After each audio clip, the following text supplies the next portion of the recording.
마태복음 3장 신약성경 3쪽입니다.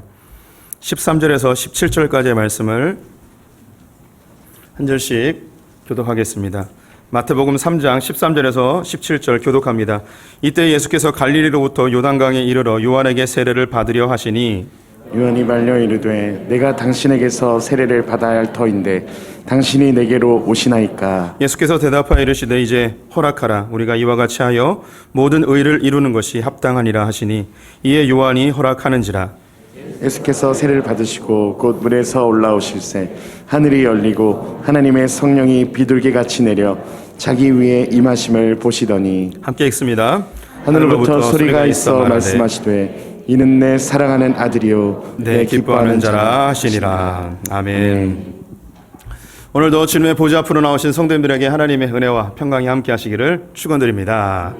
또 온라인으로 참여하신 모든 성도님들 주님의 이름으로 축복합니다. 옆 사람과 반갑게 인사하겠습니다. 하나님은 당신 편이십니다. 네, 감사합니다. 네. 오늘은 예수님의 세례에 대한 이야기를 함께 해보도록 하겠습니다. 예수님은 베들레헴에서 나시고 나사렛에서 목수로 성장하셨습니다. 30세까지 생활하시다 공생애를 이제 시작하시죠. 공생애를 알리는 장면이 바로 예수님의 세례의 장면입니다. 당시 유대 사회에서는 세례를 비롯한 정결례가 흔하던 시대였습니다. 바벨론의 포로로 끌려갔던 이스라엘 백성들은 자신들이 왜 멸망하였는지 깊이 상고하였고 그 원인을 말씀을 지키지 아니함과 죄 때문이라고 확신하게 되었습니다. 그래서 말씀대로 살기를 힘썼고 죄를 없애기 위하여 애썼습니다. 그 중에 한 가지가 매일매일 손과 발을 씻으며 정결하게 살려는 애씀이었죠. 이것이 좀 더 적극적으로 나타난 경우 어떤 집단은 하루에 1회 이상 목욕을 하는 상황까지 이르게 되었습니다. 이 당시에 이 세례는 정결례는 죄를 씻는 요식으로 행하게 되어졌는데요. 예수님은 죄가 없으신 분임에도 불구하고 세례를 오늘 받으십니다. 왜 예수님이 죄 없는데 세례를 받으셔야 됐는가? 의문이 들기도 하겠죠. 예수님이 세례를 받으신 중요한 이유가 있습니다. 그것을 오늘 본문이 아닌 요한복음에서 설명해 주고 있는데 요한복음 1장 31절 같이 읽어보겠습니다. 나도 그를 알지 못하였으나 내가 와서 물로 세례를 베푸는 것은 그를 이스라엘에 나타내려 함이라 하니라. 예수님이 세례를 받으신 중요한 이유는 이스라엘 가운데 나타나게 하기 위함이었습니다. 예수님이 나사렛 시골 동네에서 목수로 생활하셨고 무명한 자였고 평범한 사람이었습니다. 아무도 예수님에게 주목하지 않고 있었죠. 그런데 이스라엘 백성 전체가 메시아에 대한 갈망함이 있었습니다. 메시아가 나타나길 간절히 원했던 거죠. 이때에 세례 요한이 예수님에게 세례를 베풀며 선포합니다. 보라, 세상 죄를 지고 가는 하나님의 어린 양이다. 이 선포 한마디가 이분이 메시아라는 이야기입니다. 그래서 예수님이 무명한 자였던 그 예수님이 이 땅 가운데 드러나고 그분이 메시아임을 사람들로 하여금 알 수 있게 나타나게 하는 그 방편으로 하나님께서는 세례라는 것을 사용하신 것이죠. 여기서 이제 이 세례 요한에 대한 이야기를 잠깐 할 필요가 있는데요. 예수님이 이 땅에 오셔서 그분이 메시아인 것을 드러내기 위한 준비하는 작업, 길을 예비하는 자로서 세례 요한을 하나님께서 사용하셨습니다. 세례 요한은 제사장의 아들로 태어났습니다. 제사장 사가랴의 아들로 태어나게 됐는데요. 그가 정상적으로 성장했다면 예루살렘 성전에서 예배를 돕는 제사장이 되었겠죠. 그런데 하나님께서 그를 특별히 선지자로 부르십니다. 구약의 마지막 선지자가 말라기인데요. 이 말라기 이후 400년 동안 선지자가 이스라엘 가운데 없었습니다. 그런데 드디어 하나님께서 400년 만에 선지자를 불러내신 것이죠. 하나님의 말씀을 그 입술 가운데 주시고 그 입술로 선포케 하셨습니다. 우리가 세례 요한에 대한 기록이 성경에 많이는 나와 있지 않습니다. 하지만 그 세례 요한의 인기, 그의 인정받는 모습을 충분히 예상할 수 있는 것이 무엇이냐면 세례 요한이 세례를 베풀 때에 사람들이 구름대처럼 몰려왔고 서로들 세례를 받으려 하였습니다. 심지어 당시 종교 지도자들이었던 율법학자들과 바리새인들까지도 세례를 받으려고 하였죠. 어떤 일군의 무리들은 세례 요한을 향하여서 이렇게 직접적으로 물었기도 하였습니다. 당신이 우리가 기다리던 그 메시아입니까? 라고 묻죠. 그만큼 메시아에 대한 갈망이 많았던 이스라엘 백성들이 볼 때 세례 요한은 메시아처럼 느껴졌습니다. 그의 인기는 엄청난 거죠. 대단히 큰 인기를 갖고 있는 것입니다. 그런데 그렇게 인기가 많았던 세례 요한이 한마디 한 거죠. 이분이 바로 메시아입니다. 했을 때 사람들의 이목은 그 예수님에게 완전히 집중이 되겠죠. BTS가 와서 우리에게 춤과 노래를 가르친 분은 김창현이십니다라고 하면 세계 모든 언론들과 아미들이 저를 찾아와서 스승으로 모시려고 하겠죠. 괜한 얘기를 했습니다. 있을 수 없는 일이지만 실제로 세례 요한이 세상죄를 지고 간 하나님의 어린 양입니다라고 하였을 때 모든 사람이 예수님에게 집중하게 되었습니다. 그런데 여기서 세례 요한이 했던 그 예수님의 오심을 준비하는 그 선포의 말이 뭐였냐면 회개하라 천국이 가까웠느니라 이 선포였습니다. 곧 메시아가 올 테니 곧 하나님의 나라가 이루어질 테니 너희들은 그분을 만날 준비를 하여라. 그 준비가 무엇이었냐면 바로 회개였습니다. 죄를 씻는 것이죠. 이 회개를 위해서 너희들이 세례를 받아야 된다라고 하였습니다. 세례 요한의 직접적인 목소리로 들어보겠습니다. 3장 1절에서 3절 말씀 같이 읽어보도록 하겠습니다. 그때 세례 요한이 이르러 유대 광야에서 전파하여 말하되 회개하라 천국이 가까이 왔느니라 하였으니 그는 선지자 이사야를 통하여 말씀하신 자라 일러스되 광야에 외치는 자의 소리가 있어 이르되 너희는 주의 길을 준비하라 그가 오실 길을 곧게 하라 하였느니라. 세례 요한은 예수님이 오시는 것을 준비하는 사람이었습니다. 광야에 외치는 자라는 표현도 하고 주의 길을 예비하는 자라는 표현도 하고 있습니다. 그 길을 어떻게 예비하는가? 회개하라 천국이 가까웠느니라 선포하며 이스라엘 백성들에게 세례를 베풀면서 준비케 하였던 것이죠. 그리고 예수님이 나타나실 때 그를 지목하자 사람들은 예수님을 따르게 되었습니다. 여기서 한 가지 우리의 의문점을 들게 하는 한 단어가 있습니다. 그것은 바로 광야입니다. 세례 요한이 왕이 오는 길, 주님이 오시는 길을 예비하는데 그 예비하는 장소가 어디였었냐면 광야입니다. 왕이 온다면 예루살렘 궁전이나 예루살렘 시내에서 왕의 길을 준비하는 것이 마땅할 텐데 광야에서 왕이 오는 길을 준비하고 있었습니다. 왜 하필이면 광야에서 외치는 자의 소리, 주의 길을 예비하는 자의 삶을 살고 있었을까요? 대답은 의외로 간단합니다. 왕이 광야로 오기 때문입니다. 광야로 왕이 오시기 때문에 광야에서 그 길을 준비하고 있는 것이죠. 당시 이스라엘에는 중요한 세 개의 길이 있었습니다. 해안길을 따르는 해안길이 있었고 족장들이 걸어다녔던 족장길이 있습니다. 족장길은 성경에 나와 있는 지명들 몇 가지를 알려드리겠습니다. 세겜 그 밑에 베델, 그리고 예루살렘, 베들레헴, 헤브론, 브엘세바. 그래서 보통 해발 600m 이상 되어지는 그 산맥을 따라서 걷는 길이 족장의 길이었습니다. 그리고 또 한 가지가 애굽이나 북쪽에 있는 나라들의 왕들 행차하는 왕의 길이 있었습니다. 왕의 대로라고도 하는데요. 중동 지방은 건기와 우기가 아주 분명하였기 때문에 비가 한 번에 내리면 많은 땅들이 유실이 되어집니다. 그래서 토사가 쌓여 있는 곳은 땅을 거두어내고 그리고 파인 곳은 메꾸는 작업들을 왕이 행차하기 전에 그의 신하들이 하게 됩니다. 이것이 바로 주의 길을 예비하는 것이죠. 왕이 행차하시는데 세례 요한이 그 길을 준비하는 자로 나타났습니다. 준비하라는 거예요. 그런데 그것을 광야에서 외치고 있습니다. 그 이유는 그 왕이 광야로 오기 때문이죠. 그럼 질문이 다시 들겠죠. 왜 이 왕은 광야로 오느냐? 예루살렘 궁전으로 오지 않냐고 왜 광야로 오는가? 이 대답 역시 의외로 간단합니다. 왕이 찾아가는 사람들은 왕의 백성입니다. 그 백성이 광야에 있기 때문이죠. 그 백성들이 광야에서 있기 때문에 자기 백성들을 건져내서 하나님의 나라를 이루기 위하여 그 왕이 광야로 오게 되고 왕의 길을 준비하는 자 역시 광야에서 외쳐야 되는 것이었습니다. 우리의 삶은 광야로 많이 비유되어집니다. 우리의 고통스러운 삶 때문도 있겠고 더 중요한 것은 두려움 때문입니다. 광야에서 생활하는 건 아무것도 보호해 줄 수 없고 어떠한 안전장치도 없는 그 광야에서의 세월이 마치 미래를 알 수 없는 늘 불안한 두려움과 염려의 삶을 살아가고 있는 우리의 인생과 너무 같기 때문에 성경은 우리의 삶을 광야로 몰수할 뿐만 아니라 교회를 다니지 않는 사람들도 우리의 삶을 광야로 많이 비유합니다. 우리 인간은 본질적으로 해결할 수 없는 정서적인 부분이 있는데 그것은 두려움입니다. 이것은 아무리 준비하고 철저하게 예비하여도 이 두려움은 절대 없어지지 않습니다. 인간이 느끼는 가장 본질적인 두 가지의 두려움이 있는데 첫 번째는 미래에 대한 두려움입니다.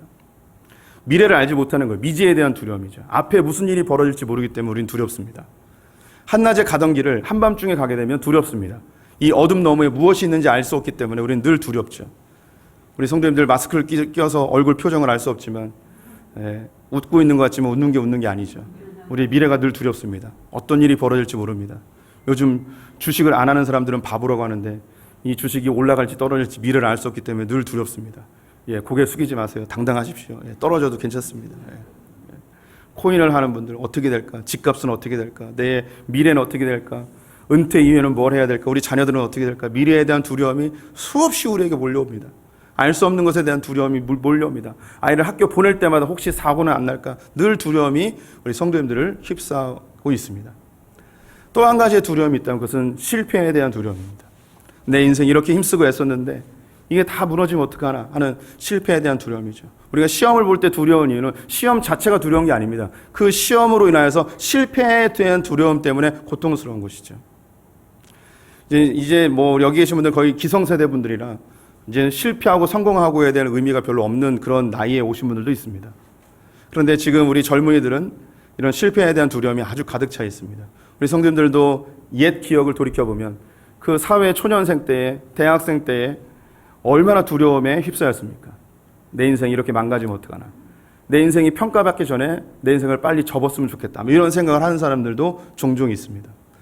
대학 진학에 대한 실패의 두려움, 취업에 대한 두려움, 결혼에 대한 두려움, 모든 인생의 고비고비가 두려움의 연속입니다. 실패할까 봐 늘 두렵죠.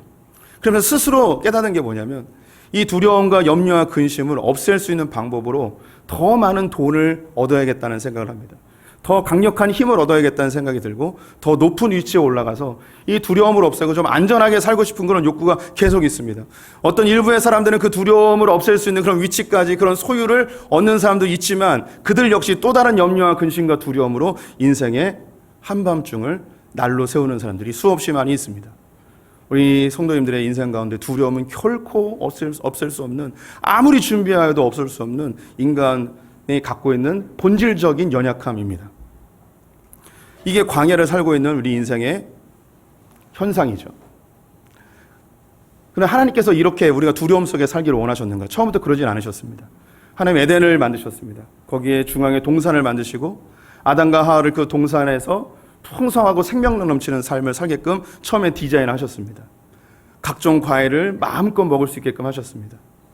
그들은 그 땅을 경작하며 하나님의 방법대로 하나님 나라를 이룰 것을 소원하셨죠. 근데 그 땅에서 하나님의 통치와 다스림을 받는 한 가지 상징적인 과일로 선악과를 제시하셨습니다. 이걸 먹으면 정령 죽을 것이다. 근데 사단은 이 선악과를 먹게끔 유혹합니다. 안타깝게도 선악과를 먹게 되어져서 그들에게는 하나님과 단절되어지는 현상이 일어납니다. 그로 인하여 우리가 지금 살아가고 있는 광야와 같은 세상에 던짐을 받게 되었습니다. 남자는 수고하고 땀 흘려야 됩니다. 여인은 남자에게 귀속되어지고 아이를 낳고 키우는 수고를 해야 하죠. 또한 더불어 그 땅은 하나님께 징계를 받아 가시덩굴과 엉겅퀴가 나는 지금 우리가 살고 있는 광야와 같은 세상이 되었습니다. 가시덩굴과 엉겅퀴는 농업사회에서의 그 어려움을 의미하는 것만은 아닙니다. 더 확장되어져서 우리 인생 가운데 무엇일까 도모하고 뭔가 애쓰려 할 때 늘 만나게 되어지는 장애물과 어려움과 고통이 이 가시덩굴과 엉겅퀴로 상징되어지는 것이죠. 우리 성도님들이 이 땅을 사는 그 자체가 고통이에요. 성도님들이 무슨 일을 하려면 반드시 어려움과 고통이 따르게 되어져 있습니다. 그런 고통과 어려움을 없애기 위해서 이게 나에게 다가오면 어떡하는가 두렵기 때문에 그것을 만나게 되어지면 실제로 어렵기 때문에 우리는 어떻게 해서든 정말 애쓰고 힘써서 돈을 더 벌어야 돼. 더 높이 올라가야 돼. 더 안전하게 살아야 돼. 더 힘을 키워야 돼. 라는 생각으로 살지만 안 되면 안 될수록 힘들고 잘 되어도 영원히 해결되지 않는 그 두려움. 우리가 그 가운데 살아가고 있습니다. 그 광야에서 살아가고 있죠. 종종 우리는 이 광야와 같은 세상을 벗어나고 싶습니다. 어떻게 하면 벗어날까? 너무 삶의 무거운 짐에 의해서 벗어나고 싶을 때가 많이 있습니다. 종종 저에게 문자가 올 때가 있습니다. 목사님, 자살해도 천국 갈 수 있나요? 안타까운 문자죠. 삶이 너무 힘드니까 벗어나고 싶은 거예요. 앞으로 무슨 일이 벌어질지 모르는 그 두려움과 염려, 내가 해결할 수 있는 무능력 속에 자기 자신이 너무나 힘든 거죠. 충분히 이해가 되어집니다. 우리 성도님들도 인생을 살며 가시덩굴과 엉겅퀴를 만날 때마다 벗어나고 싶고 벗어날 수 없는 상황이 되어지면 다 포기하고 싶은 그런 유혹이 왜 들지 않겠습니까? 그런데 예수님께서 그 광야로 우리 성도님들을 찾아오셨습니다. 이 공중권세 잡고 있는 사단은 두려움을 이용하여 우리 성도님들을 종노릇하게 합니다. 성경은 아주 명확하게 이야기합니다. 하나님은 두려움을 주시지 아니하였다고. 하나님은 두려움을 주시는 분이 아니에요. 하나님은 우리에게 미래와 희망을 주시는 분이지 결코 두려움을 주시는 분이 아니십니다. 안 믿으시네요. 하나님은 결코 우리에게 두려움을 주시는 분이 아니십니다.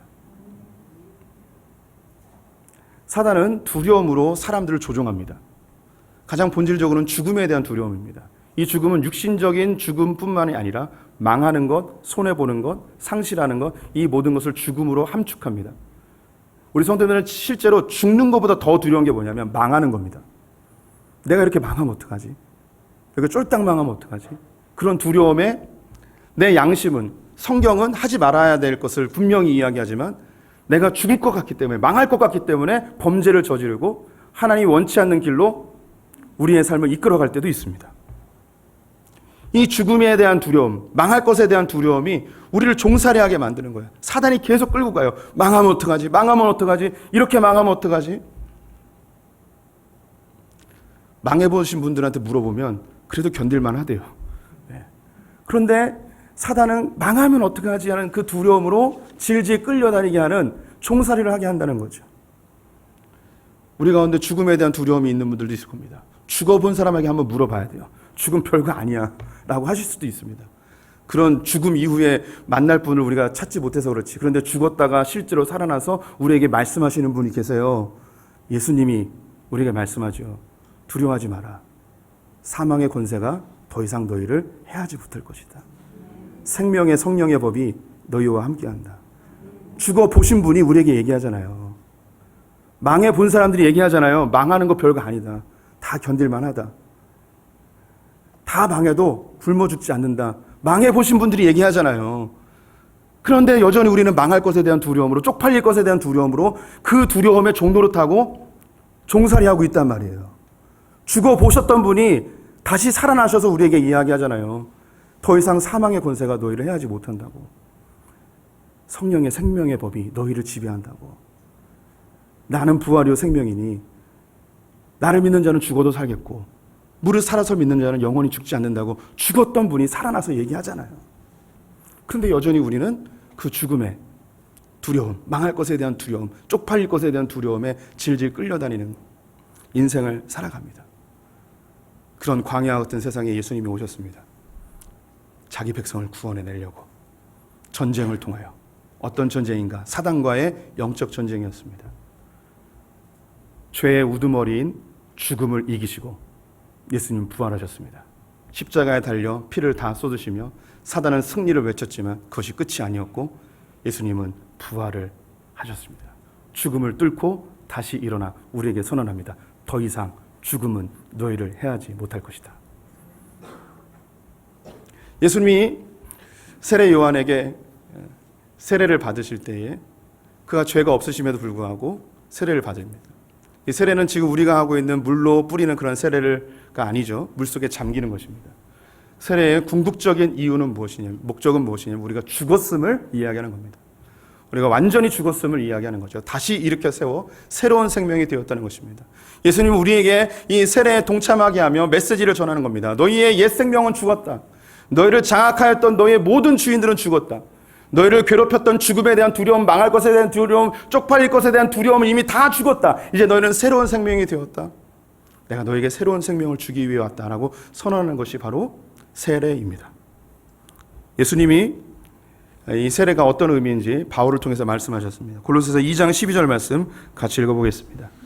너희가 세례로 그리스도와 함께 장사되고 또 죽은 자들 가운데서 그를 일으키신 하나님의 역사를 믿음으로 말미암아 그 안에서 함께 일으키심을 받았느니라. 우리 성도님들이 이미 다 세례를 받으시고 오늘 뭐 세례를 주는 날도 아니지만 다시 한번 세례를 깊이 묵상해 보셨으면 좋겠습니다.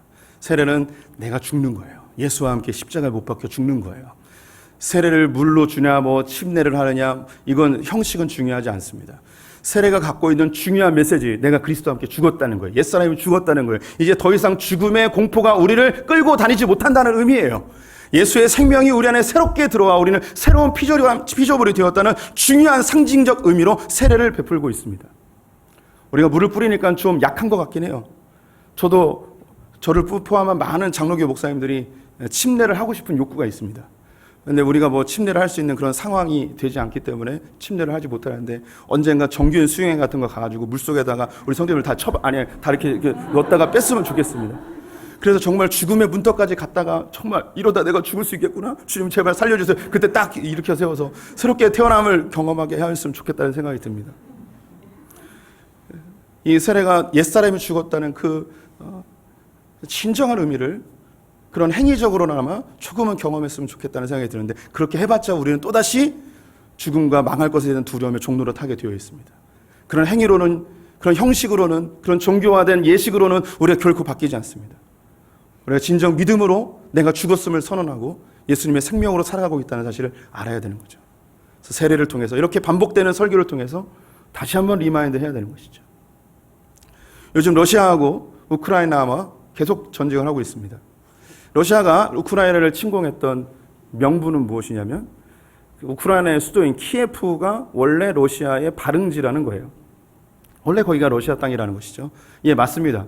러시아라는 나라가 있기 전에 키예프 공국이라는 나라가 있었는데 여기서부터 러시아가 확장이 되었습니다. 키예프 공국, 우리의 언어로 러시아가 기독교를 국교로 삼게 되는 일이 있었는데요. 지금으로부터 한 1000년 전입니다. 10세기 때 있었던 일인데요. 그것을 단행했던 사람이 블라디미르 1세라는 사람입니다. 이 사람은 러시아 역사에서 굉장히 중요한 인물입니다. 그 동상에서 보시듯이 십자가를 손에 들고 있습니다. 근데 블라디미르 1세가 러시아의 그리스 정교회를 국교로 삼게 되었지만 그가 사실 그렇게 신앙이 좋은 사람은 아니었습니다. 그의 할머니가 성녀의 반열에 이를 만큼 신앙이 좋았던 분이었고 그의 가족들에게 기독교 신앙을 물려주는 일은 있었지만 블라디미르 1세는 그렇게 신앙이 좋은 사람은 아니었습니다. 그런데 왜 기독교를 국교로 하였는가? 러시아를 하나로 뭉치고 그리고 유럽에 편입시키며 도약할 수 있는 방법으로 기독교가 좋다고 생각하여 정치적인 이유로 국교로 삼게 되었습니다. 국교로 삼으면서 자신도 교회를 다니고 세례를 받아야 하는데 문제가 있었습니다. 스스로 자기는 키예프 공국 러시아의 황제, 왕인데 그 지역에 있는 이름 없는 사제에게 세례를 받는 게 쪽팔렸습니다. 내가 한나라의 왕인데 동네 목사님한테 내가 세례를 받아야 된다니. 내가 그래도 이름이 있는데 그래도 유명한 분당 우리 교회 이천수 목사님이나 선한 목자교회 유기선 목사님한테 받아야지. 이게 동네 하객동에 김창현 목사님한테 이렇게 세례를 받아야 되나? 뭐 이런 생각을 하게 된 거죠. 그래서 세례를 안 받았고 당시에 그 로마 교회와 동방 교회가 있었는데 동방 교회의 수도 지금의 터키 이스탄불이 콘스탄티노플인데 여기에 교황과 같은 대주교가 있었습니다. 이 대주교에게 서신을 보냈습니다. 내가 세례를 받으려 하니 우리 동네에 와서 나에게 세례를 좀 베풀어 주십시오. 그런데 이 대주교도 열받는 거죠. 한나라의 왕이 자기가 이게 오라 가라는 거죠. 그 로마 교회 교황과 같은 존재인데 안 간다고 그러는 거예요. 네가 와라라는 거죠. 근데 오는 것뿐만 아니라 세례를 받기 위해서 오는 것뿐만 아니라 대주교에게 세례를 특별한 거잖아요. 교황에게 받는 거니까 특별히 받아야 되기 때문에 예물도 준비해야 되는 거예요. 이 블라디미르 1세가 또 열받았습니다. 아니 내가 세례 받는 것도 짜증나는데 돈까지 내야 된다니. 그래서 이 블라디미르 1세가 어떻게 했냐면 군대를 조직해서 콘스탄티노플을 점령해 버립니다. 그리고 교황이라고 할 수 있는 대주교를 무릎 꿇기고 나에게 세례를 베풀어라 하여서 그렇게 세례를 받게 되었습니다. 블라디미르 1세가 세례에 대한 의미를 전혀 몰랐던 것이죠. 그가 생각했던 이 세례는 세례를 받으면 천국 가는 티켓 정도로 생각을 한 거예요. 그 결과 동방 정교회, 그리스 정교회가 러시아로 가서 러시아 정교회가 됐는데 그 러시아 정교회는 러시아에 어떤 영향력도 미치지 못하고 공산국가로 변질되어지는 일이 발생하게 되어졌죠. 이 세례는 별것 아닌 것 같지만 신앙의 시작점입니다. 내가 죽고 내 안에 왕이 예수 그리스도를 선언하는 장면입니다. 한 가지 더 이야기해드리면 영국을 이루고 있는 민족이 두 개의 민족이 있습니다. 하나는 앵글로족과 섹슨족이 있어요. 그래서 이걸 합쳐서 앵글로 섹슨이라고 이야기하죠. 이 섹슨족은 원래 게르만족의 일파였습니다. 그래서 독일어는 잭슨이라고 하는데 이들은 굉장히 야만적인 바바리언이었습니다. 폭력을 행하고 다른 사람을 침략하여서 약탈하는 그런 사람들이었죠. 근데 로마에 의하여서 이 게르만족이 예수를 알게 되었습니다. 세례를 받게 되었고 이 섹슨족도 예수를 믿고 세례를 받기로 결정했습니다. 그런데 이 신부님들과 세례를 받는데 한 가지 딜을 했습니다. 우리가 세례를 받겠습니다. 침례를 받겠습니다. 물속에 잠기겠습니다. 근데 육체의 한 부분만은 물 밖으로 나오게 해주십시오.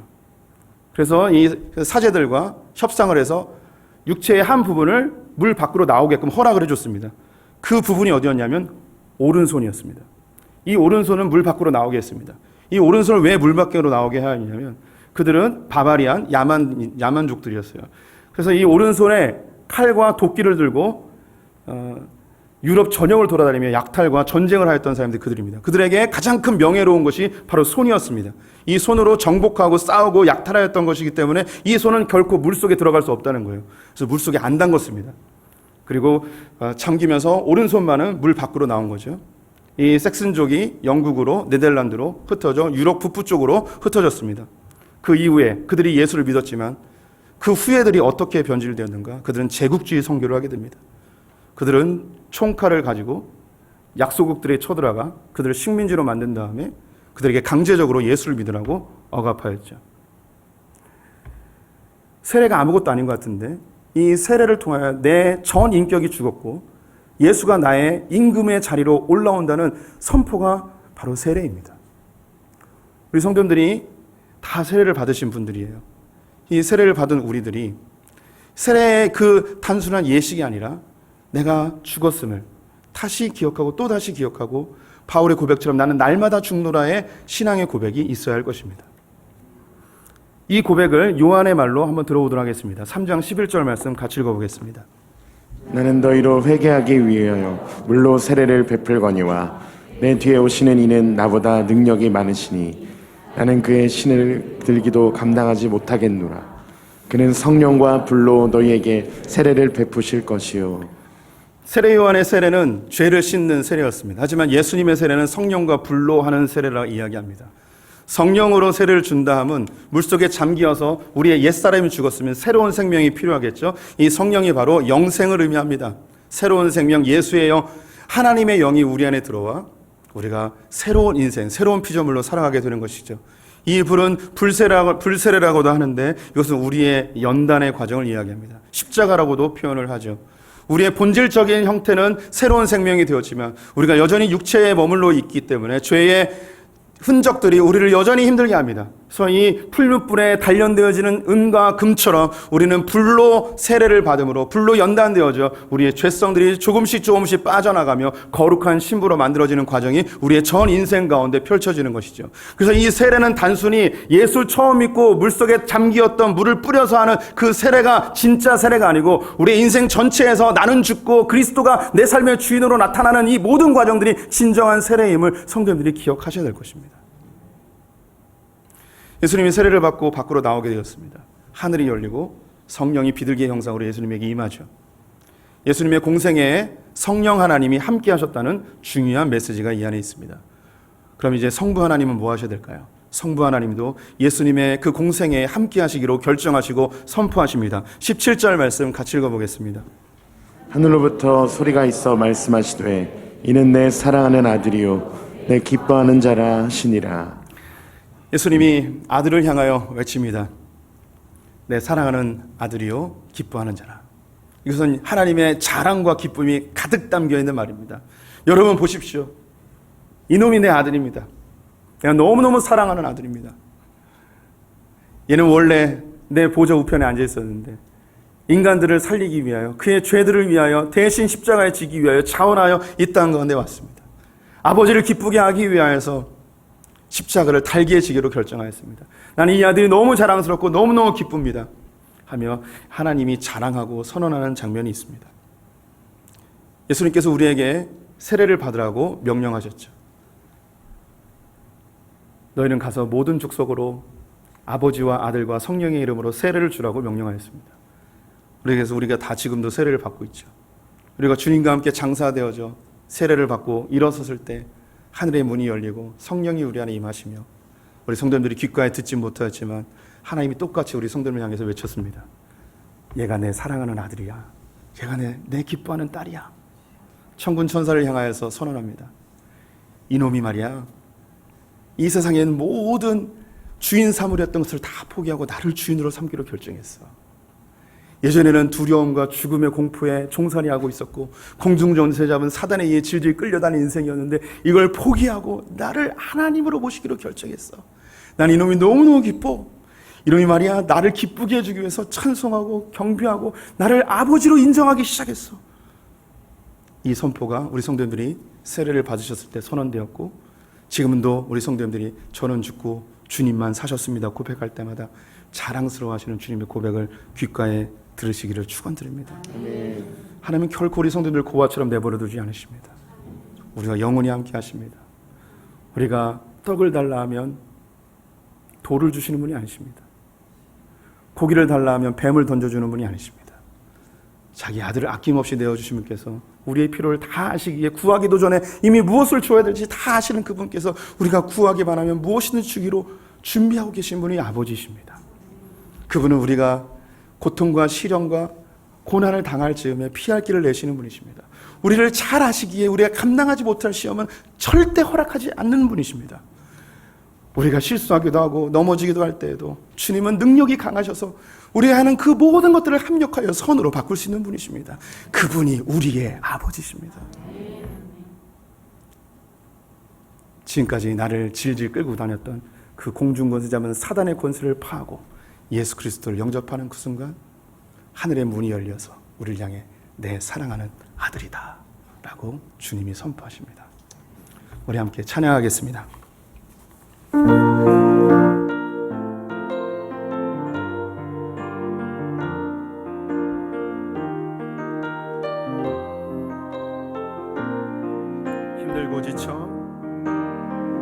힘들고 지쳐 하고 넘어져 일어날 힘 전혀 없을 때에 조용히 다가와 손잡아 주시며 나에게 말씀하시네. 나에게 실망하며 내 자신 연약해 고통 속에 눈물을 흘릴 때에 무자국 난 그 손길 눈물 닦아주시며 나에게 말씀하시네.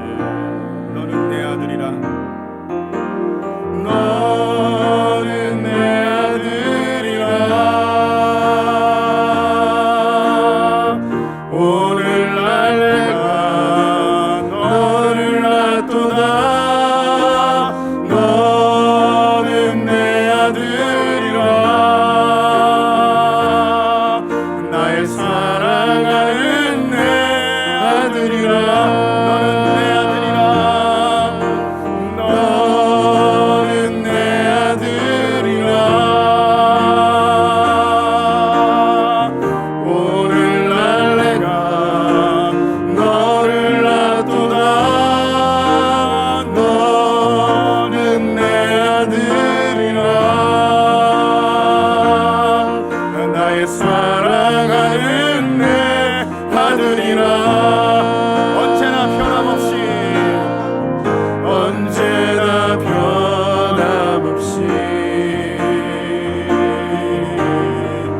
너는 내 아들이라. 나의 십자가 고통 햇살의 그 고통으로 내가 너를 낳았으니 너는 내 아들이라 오늘날 내가 너를 낳도다. 너는 내 아들이라 나의 사랑하는 내 아들이라.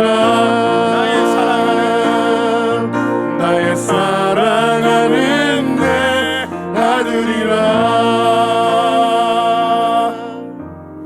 하나님 이제 더 이상 두려움의 종로로 타고 싶지 않습니다. 죽음에 종살이하고 싶지 않습니다. 망할 것에 대한 두려움 때문에 전전긍긍하고 싶지 않습니다. 하나님, 우리가 시험을 당할 때 피할 길을 내시는 주님을 신뢰합니다.